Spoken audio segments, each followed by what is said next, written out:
Hej, mit navn er Julie Christensen. Jeg er kommet tilbage til den 5. marts i 1952, et år før Stalin han døde. Så kom.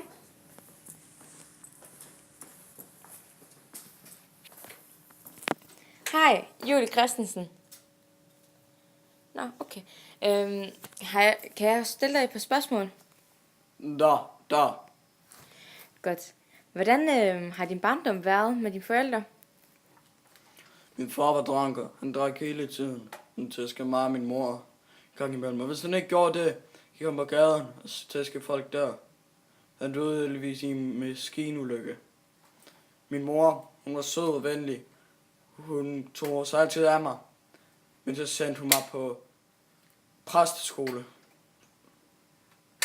Okay, hvad var hendes holdning til det?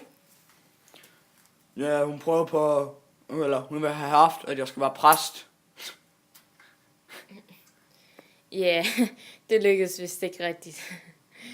Nå, men hvordan var det så at miste din første kone? Hun begik jo selvmord. Altså, jeg er helt fint med det. Hun gjorde ikke noget godt for Rusland. Hun var dum, og det er godt, hun døde. Okay, ja. Hvordan er det så at være russisk diktator?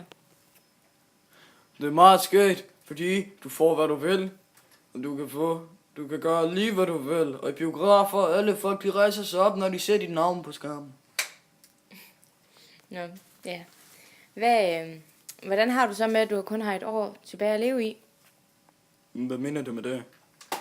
Altså på Google, der står der, at du har et år tilbage at leve i. Du dør den 5. marts 1953 på grund af hjerneblødning eller rottegift. Hvad er den Google, du taler om? Det er noget på internettet, og der kan du søge alle mulige forskellige navne, og hvis man søger dit navn, så står der altså ikke ret meget positivt. Lad os lave det endnu mere negativt.